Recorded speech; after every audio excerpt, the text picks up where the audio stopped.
মিশা সওদাগরকে। তো মিশা সওদাগর কালেমার পয়েন্টটা আলোচনা করছে এইভাবে: আমরা দু চোখে যা কিছু দেখি আর না দেখি সব মাখলুক।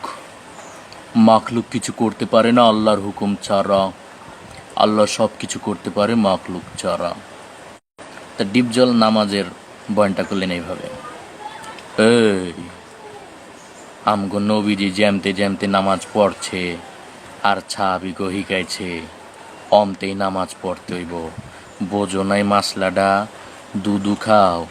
এই ইমাম সাহেব পরে নামাজ হিকায় দিবি। তারপরে এলেমো জিকির। তো জিকিরের বিষয়টা আসলো, জিকিরের বিষয়টা দিয়ে হলো কাবিলাকে, আমাদের কাবিলা ভাই যিনি বরিশালের ভাষায় কথা বলেন, তাই কাবিলা জিকিরের বিষয়টা তার মতো করে উপস্থাপন করছে এভাবে: ওর হালতে মাওলাফাকে জিকির দিলের ভিতর টাস টাস করিয়ে বাজতে থাকবে, জিকির সারা জিন্দেগি চলবে না। জিকির না হইয়ে যদি তুমি কবরের ভিতর হান দাও, ফেরেশতারা দৌড়িয়ে তোমার 14 শিখের ভিতর হান্দাই দেবে। ইকরামুল মুসলিমিন অর্থাৎ মুসলমানের ভালোবাসা, হৃদ্যতা, এই বিষয়টা। তো তারা তাদের মতো তারা যেটা বুঝে সেভাবেই তো। তাই ইকরামুল মুসলিমিনের বিষয়টা দিয়ে হলো আমাদের 90 দশকের একজন জনপ্রিয় নায়ক ওমর সানিকে। তো ওমর সানি ইকরামুল মুসলিমিনের বিষয়টা এইভাবে বলছিলেন: একজন মুসলমান আরেকজন মুসলমানের দুঃখ কষ্ট ভাগাভাগি করে নেওয়ার নাম ইকরামুল মুসলিমিন।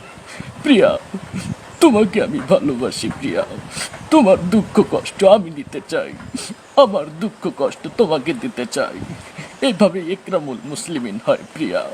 বিশ্বাস করো, আমার মনের ভিতর কোনো ছলনা নেই। চৌধুরী সাহেব, আমি গরিব হতে পারি, আপনার মতো বদ্দিন নই। আমি গত মাসেও 3 চিল্লা দিয়েছি। 1 মাসে 3 চিল্লা দেয় কেমনি? যাই হোক, ভুল হয়েছে। তারপরে তাসরিহ নিয়ত, মানে যা কিছু করবো আল্লাহর জন্য করবো, এই বিষয়টা দেওয়া হলো। কার কথা বলবো?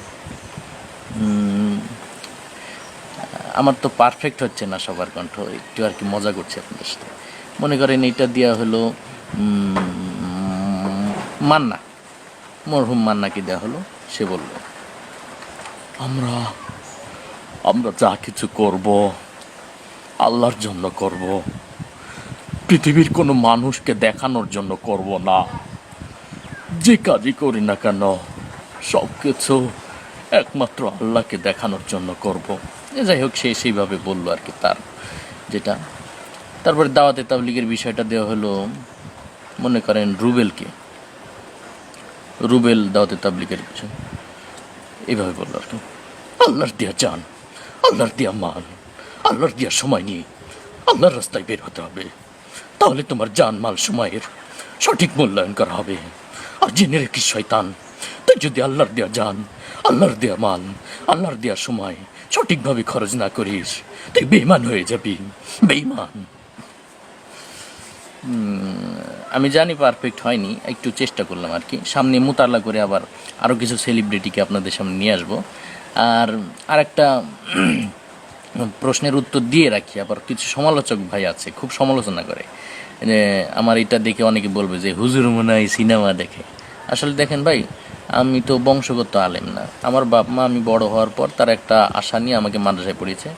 ছোটোবেলায় তো আমি সাধারণ পরিবেশেই ছিলাম, এই কারণে ছোটোবেলায় অনেক সিনেমা দেখা হয়েছে। এবং তখনকার আমি যে কয়জনের নাম বললাম সবাই কিন্তু 90 দশকের সেলিব্রিটি। হ্যাঁ, তাদের একটু নকল করার চেষ্টা করলাম, ওই ছোটোবেলায় যা দেখছিলাম তার থেকে। এই কারণে পারফেক্ট করতেও পারিনি।